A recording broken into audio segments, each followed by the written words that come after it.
we've got Bernel Westbrook here today. Hey, girl. Hi, how are I'm you? good. I am so excited to talk to you about all things branding. Bernel is a brand and web designer, and your branding and your clients' branding are just like, I'm a branding photographer, so it's just like my dream to see beautiful brands out there. Yes, I love brand photographers. You guys, I tell people brand photographers and brand designers are like peanut butter and jelly. I know. So when you, let's just get right into it.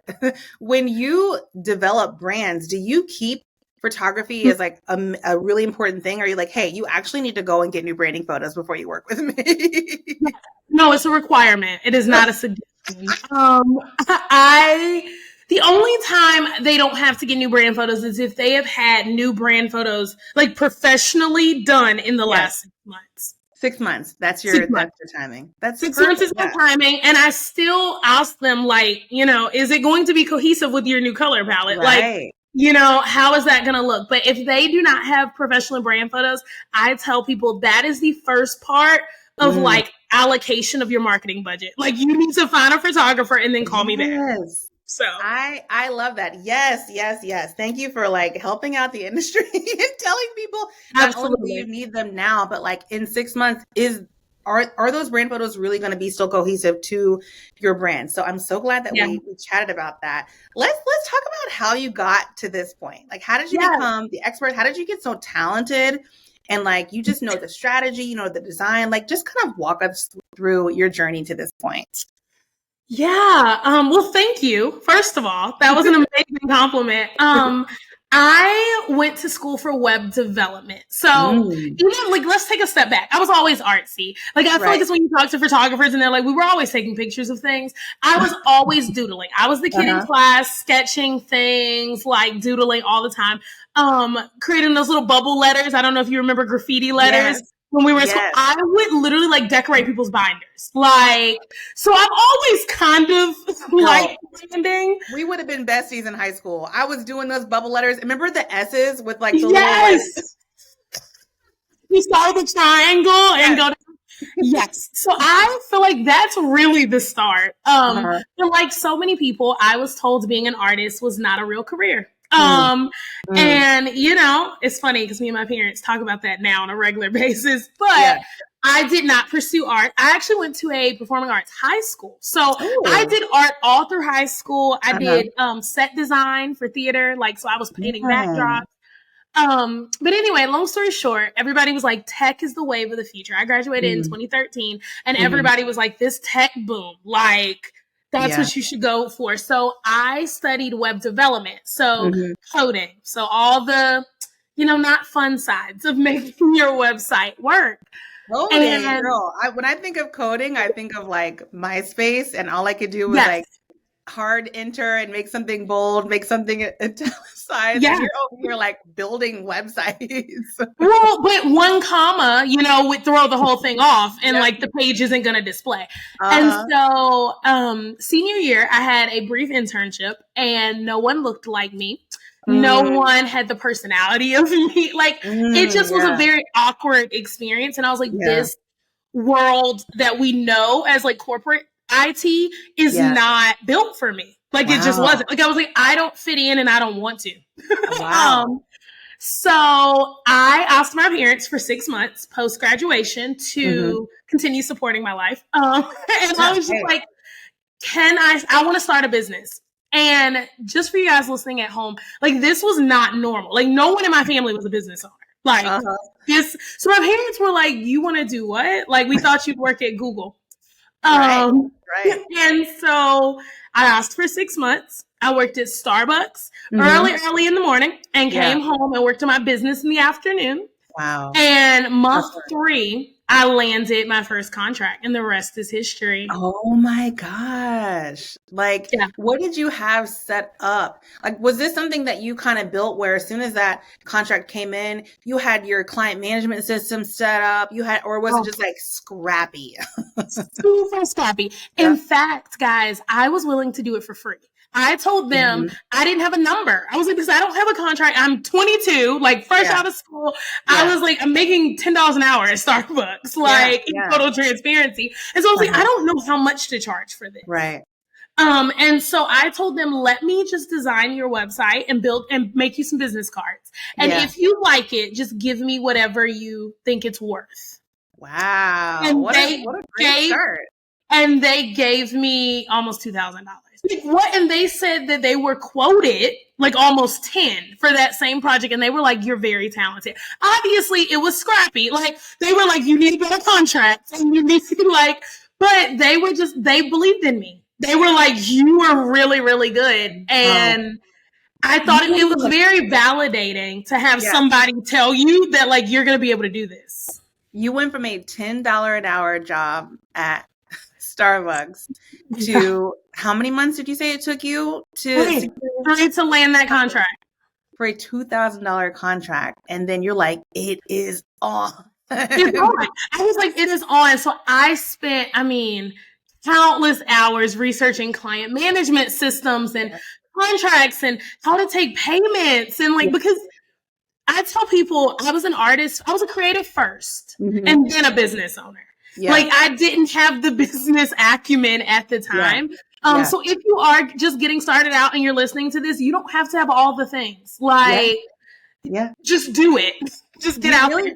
To get started with anything, you really just need to have a way for people to pay you. And have a way for people to sign a contract and to manage those clients. Like you have to, especially with you as a web and brand designer, like you have stages that you have your clients go through. You probably have, do they have to fill out like a questionnaire? I didn't have any of that. Like literally none of that infrastructure was there day one. And it was really nice to get their feedback. The one thing I did do was I sent like 5 questions for feedback at the end because I told them, I said, I am building this plane as I'm flying it. I love it. And I was like, do you have like any feedback for me? And some of their feedback actually helped build my client process. Absolutely. Because they said I needed a questionnaire. They were like, it would have been nice to write all of my ideas in one place. And I was like, bet. I got you. I love that you took that. And instead of being like, oh no, like this was like a dip in my client experience, you're like, no, I'm going to actually elevate, because I feel like that was in your first couple months of business. Like even 5, 10, 15 years in business, like they still need to look at like, how is my client experience working? How can I improve it? How can I improve it for the next one? I mean, I've been a photographer for 11 years and I'm still paying attention to every part of my experience, trying to think like, how can I make this better? Because the better the client experience you have, they come back to you, they refer you out. Like happy clients are the best. So I love that you took that from the jump and you're like, a lot of people will be like, okay, this is my first try, like take it or leave it. Like you're like, no, let's peel back the layers and let's figure out how I can make the next one even better. So that is where you started. Girl, what did your parents say when you told them you made $2,000? They were just like, how? Like, they were the best relief. They literally was like, are you sure? Like, is this a little boy? I was like, yeah. I was like, and so then of course my dad is like, you need to start researching what do like graphic designers make, because that was kind of the title I was going under. I'm like, I'm a graphic designer who can do web development. It's interesting. I feel like that's just a web designer, but like I didn't know what to call it. And so I started researching what they make, but still I was like, how am I going to reach that point? Right. Like, I feel like 6 figures felt so far away. Yeah. Like that felt so like not attainable for me. And I was also okay with that though. Like I did not set out to make 6 figures. Like I was like, I just want to make more than I make at Starbucks. Hey, that's a good goal to have for anyone. Like I just want to make more and do what I actually love. So I love that. Let's talk about your expertise. Let's talk about branding. Like I'm here for this conversation because I'm here on like the photography side, and I just want to hear all your goodness about branding. Like, let's talk about brand strategy specifically. Yes. Can we talk about that? Like, I want to talk about like the visuals, but I also want to talk about like the actual marketing and strategy of branding. Like, what are your thoughts on all that? Absolutely. Oh my goodness. So when it comes to brand strategy, I feel like it's made of 4 components and visuals is last. Ooh. And most people are very surprised by that. Okay. But visuals are literally like the fourth pillar. So I start with vision as the first thing. Okay. And then values, and then your voice, and then those three things. Like, I'm here for the alliteration. Hold on. I'm here for the alliteration. Let's run that back really quick. All right. It's the four V's. It's the four V's. I love it. Okay. Push that back because I want my listeners to listen in because this is very easy to remember with the alliteration. All right, hit the four again. Hit the four. So vision is first. So the very first question on my brand discovery questionnaire is, what is the name of your business? How did you develop that name? And where do you envision it going? Yeah. Boom. Yeah. Like, love it. And that can be broad scale. That could be in the next 6 months, next 3 months. But you have to have a vision for like how you envision this business operating in your life. Also how you envision this business serving others. Like that's kind of what we break down in vision. And then from vision, I move over to values. And it's so much bigger than just write your core values on your website. I see so many people say like, my core value is honesty. And I'm like, that's amazing. But people don't care about you telling them your values. They want to see your values at work in your client process. Ooh, that's good. Okay. So I ask people, what are your values? And then how can we make that a part of your process? So let's say one of your your core values is family because you are a family photographer or just, a photographer in general. And one of your core values is family, especially for my wedding photographers. I tell them a good way to show that that's one of your values is to like include in the timeline talking about like how you're going to work with the client's family, right? So like we want to make sure we include your mom. We want to make sure we include your grandmother. I was like, tell them that it's important that they're going to have these heirloom pieces, right? Even with brand photographers, talk about that legacy you're helping those businesses build. That they're going to be able to pass down to their children. Your core value is family, but we never said the word family. You see what I'm saying? So then once we have your vision and your values, we move over to your voice. And that's just really how you're going to show up in the world, right? Like, do you have a casual brand voice? Is it humorous? Is it more serious? Is it very empowering and strong? And then I take all of that and tell them, okay, now you can go get your pretty photos. Now I'll design your logo. Because we want your visuals to be like a representation of all of those things. So it's not just about your favorite colors. Sorry, guys. I love this. I love this. And I love that you start with vision because even when it comes to brand and photography, that's the first thing I'm asking about on the questionnaire as well. Like, what is your vision for your business? Like some people say like, oh, like I just need new headshots or I just need new brand photos. I'm like, for what? For what? What is the vision? Because the vision right now working together might be totally different 2 years from now. And so we need to have, like you said, it could be like a 6-month vision, a 5-year vision. I love this. I love the 4 that you talked about. And I feel like a lot of people I've seen, they might drop the ball on specific parts of that strategy. What do you think is like the number one part of that, the number one pillar that people are kind of sleeping on?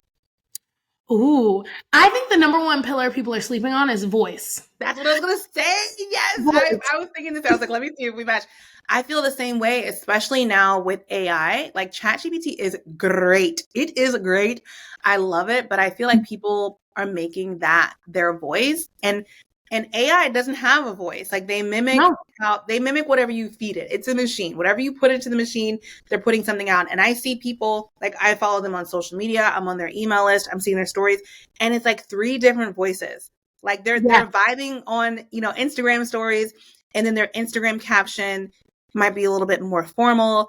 And then their email might be like straight up corporate, like, per my last email. And I'm like, which voice is the real you? Yeah. So I have 2 strategies for that, to kind of help. The first one is I write my Instagram captions through voice memo. So I literally Ooh. talk my captions out loud because Wow. I do writer's block, guys. And I feel like when you sit down, you do start to sound a little bit more formal as you're typing, right? Yeah. So like today we are going to discuss.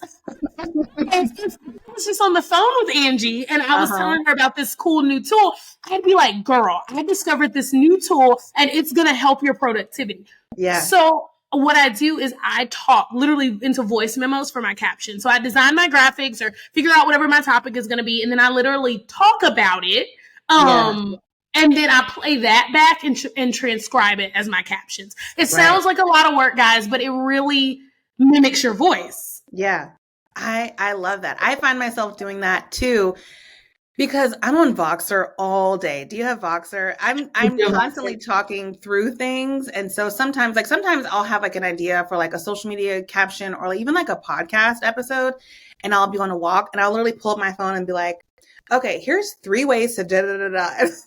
Put it in voice memo, and then I'm like, all right, I can leverage that in a blog post, in an email, in a podcast episode, on stories. Like I just have to speak it out loud because it helps me to like remember it in my own voice. Because if I'm like walking, I'm like, let me just type this in bullet points. It's bullet points. That's it. And I have to go back and remember what I was thinking about all those things. Exactly. So I love that. I need to do that. I need to do that more. What do you say? I feel like we should have started with this, but like, do you have like your own personal definition of branding? Yes.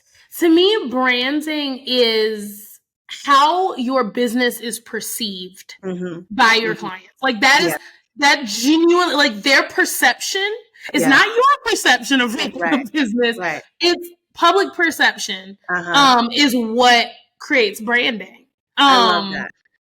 So it is made up of those 4 things, right? Yes. So it's made up of your voice. It's made up of your business's values. It's made up of your vision for your business, your mission statement, and it's also made up of your visuals. I tell people your logo is what your brand wears. Think of it like that. It's not your brand. It's what your brand is wearing. I love that. I love that. What are some steps? Can we play a game really quick? Let's play a game.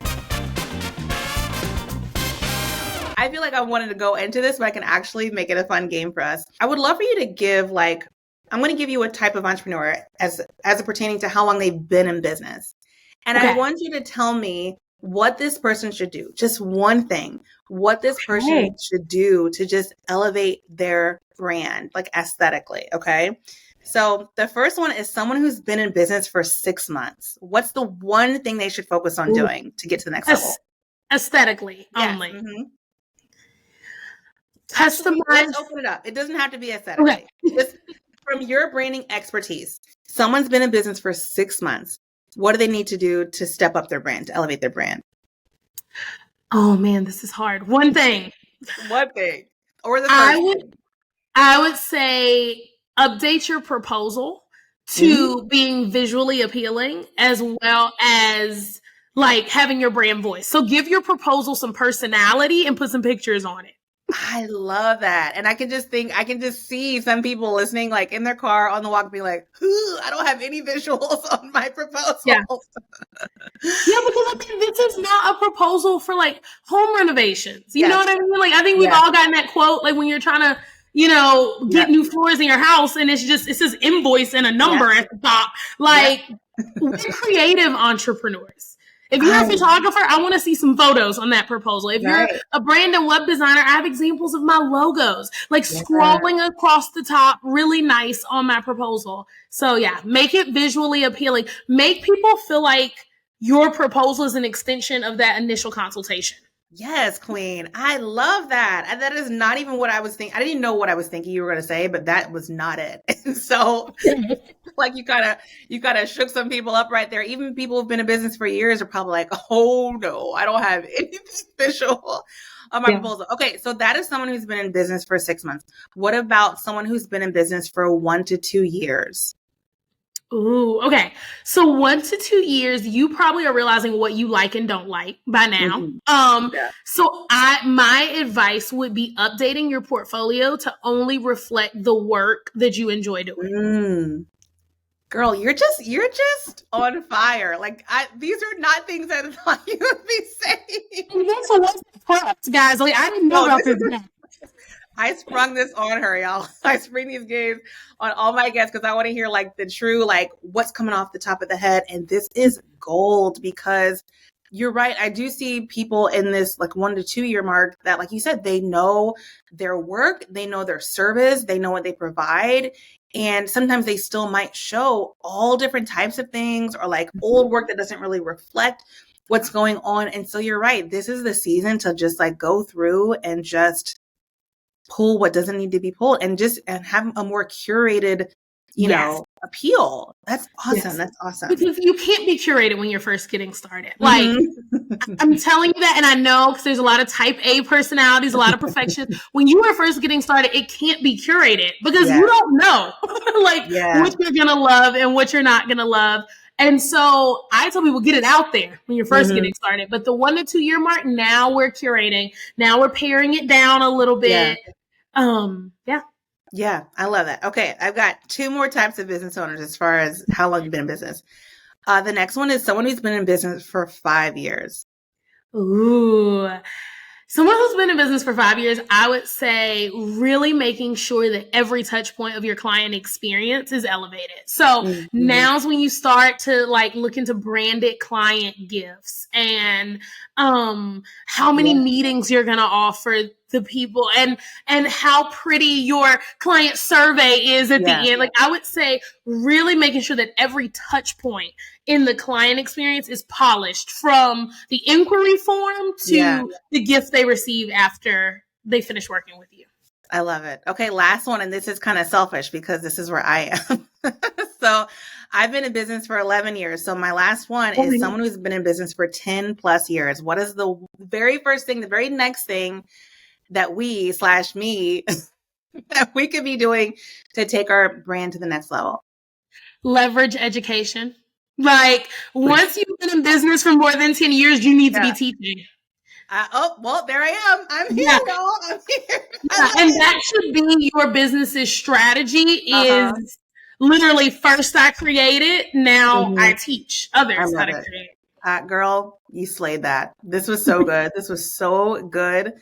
My question to you is, I get a lot of questions, a lot of, students, a lot of people in my community, like, when is it time for a new website? Like, when do you think someone in their, is it the time of like year? Like, it's like, oh, I should launch a new website at like my 2nd year or my 5th year? Or is it like, oh, my website's outdated? Like, at what point should someone be like, it's time to like call Bernel and just rebrand the whole thing? Yes. I would say if your website is no longer reflecting the services you currently offer. So if you have curated those services now, or now you've pivoted more so into education than photography, that's a sign that it's time to rebrand. If you're attracting a lot of people who are not your ideal client, that's a sign that it's time to rebrand. Because some people tell me like, I think my SEO is working because I'm getting 10, 15 leads a week, but I'm like, are they the leads you want?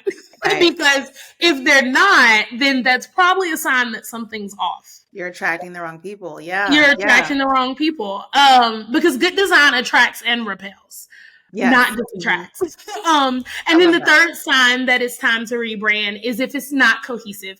If you've been just kind of doing patchwork, right? So you had a logo and then you bought a template, you added some stuff, and then you got some photos that weren't really cohesive with the vision, and you threw those on there, and then you added a new service, so you just built like a little section on your proposal. Like that's a time to like bring it all under the umbrella. So not a time of year, but I would just say when your website's no longer serving you well. I hear some web designers talking about like the navigation bar and how that's like super important, but to also keep it simple. I remember my first website. I know this is probably not something people recommend now. My first website had a lot of drop downs. It was like, here's my nav bar. And then it's like, okay, pricing. And it's like 4 different drop downs, like pricing for this, pricing for that. Like, do you feel like the nav bar needs to be just straight up 4 to 6 pages and that's it? Like, how does that work for you? So the one that you see at the top, Yes. I typically say 4 to 6. If you have more pages than that, especially when you've been in business more than 5 years, Yeah. I'll do a hamburger menu in addition. So then the hamburger menu will pop open the additional tabs. So I have about, I would say 14 tabs in my navigation. However, at the top, you only see 5. So Interesting. And I did not know what a hamburger menu was until last year. So can you explain, just in case people are like, what is that? yes, it's that little icon typically in the upper right-hand corner, usually 3 lines or 2 lines. Yeah. But what it does, you click on it and it pops out either from the side or full page, Yeah. the rest of your menu. Right. I have one, and I've had one for a while, but I'd never heard anybody call it that. And now I call it that all the time, and people are like, I'm looking for the hamburger, but I don't see it. Okay, you just gave me inspo for something to talk about on Instagram. That's a post. Speaking of posts, like your like social is like so pretty and like so on brand. Like, when you have clients, when you have people pull you in for like a full, overhaul, do you give them or provide them with like graphics that kind of match the site? I do. And so I've also started adding what I call social media strategy and design sessions onto existing clients. So it's not a service that I offer just in general, but we'll do strategy and design sessions where we talk about kind of what their content pillars are going to be and how we're going to design for those things. So like education will be primarily reels and carousels. Here's your 3 different formats for carousels. Here's your 3 different formats for reels covers. Right. I also, when I plan out content or help people plan out content, I take their brand colors and use them as blocks. So I'm like, we're not going to do all pink on one line, or we're not going to do all green on one line, because I still care how the feed looks. And I get a lot of pushback on that because people are like, nobody cares.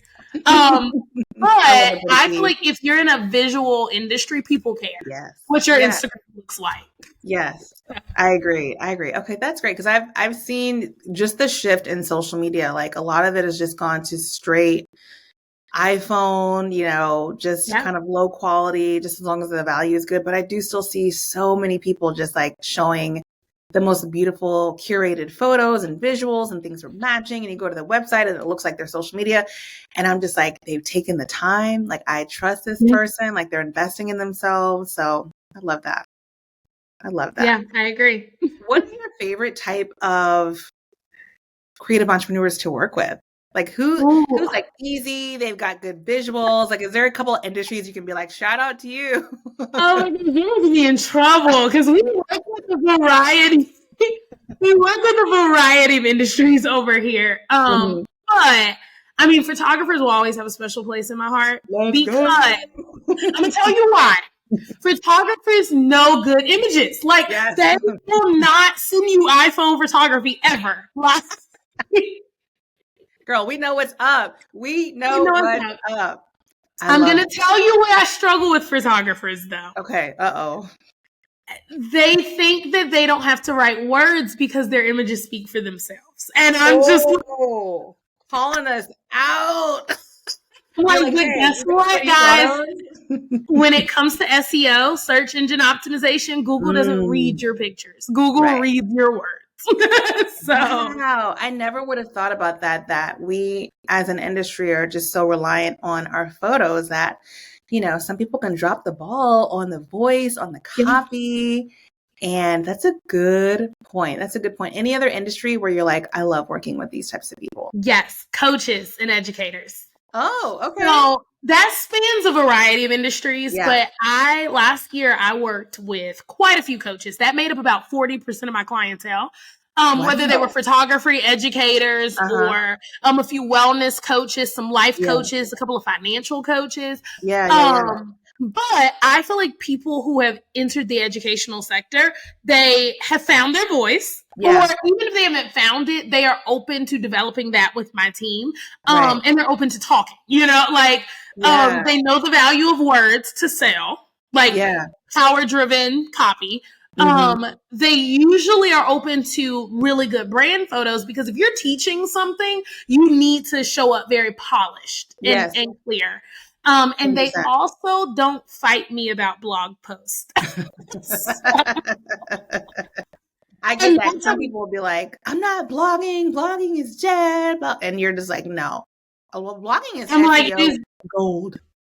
it's gold. And I'm Yeah. like, when you tell me to not put a blog on your website, you in essence just boarded up a gold mine. Think about it like that. Like you closed the door on a gold mine. That, like, I don't need a blog. I would say 1 in 5 clients tell me they don't need a blog. Wow.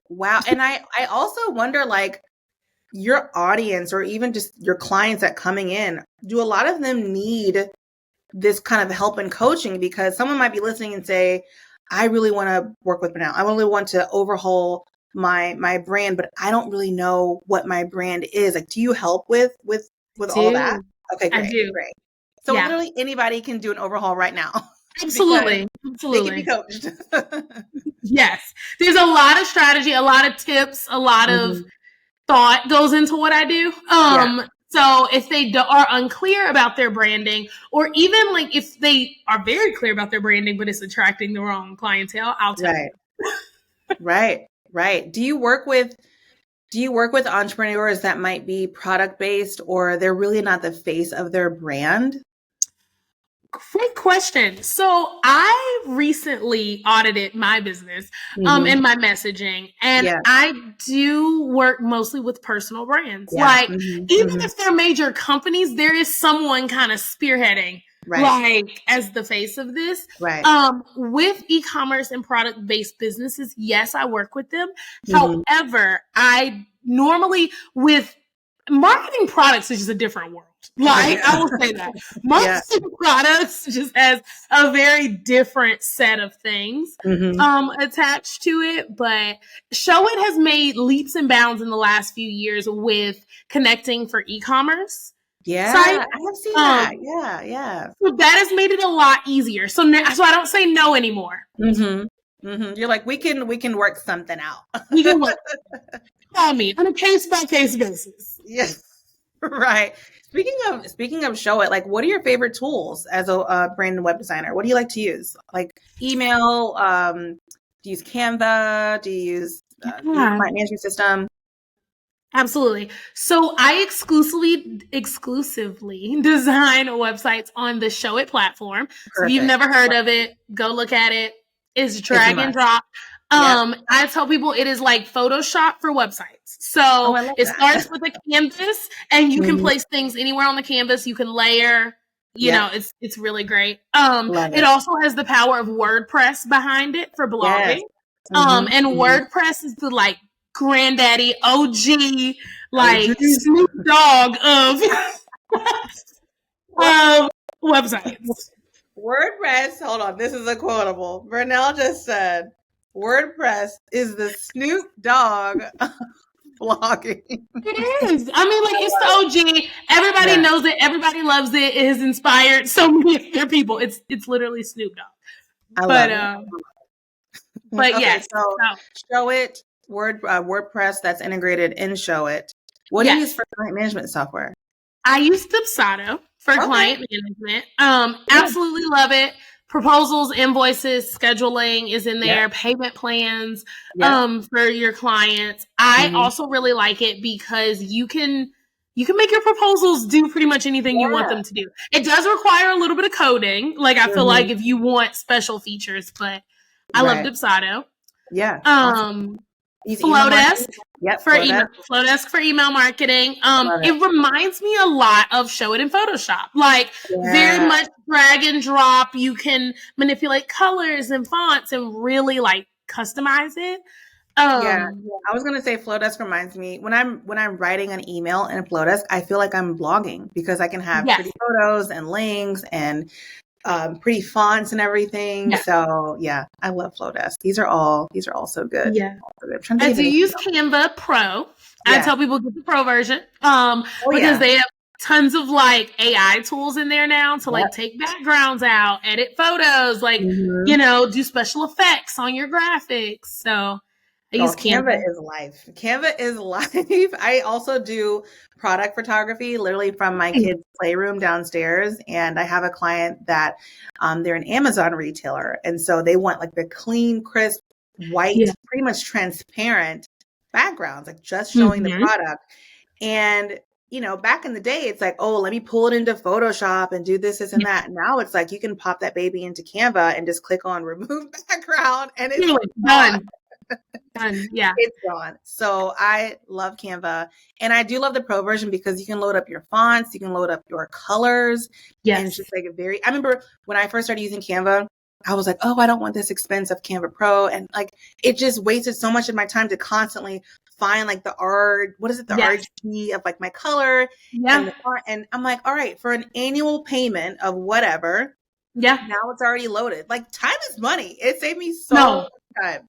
Time is money. I was very resistant to Canva when I first used it because I love the Adobe suite. I am an Illustrator girl, InDesign for designing like PDFs and things like that. But Canva has been such a time saver.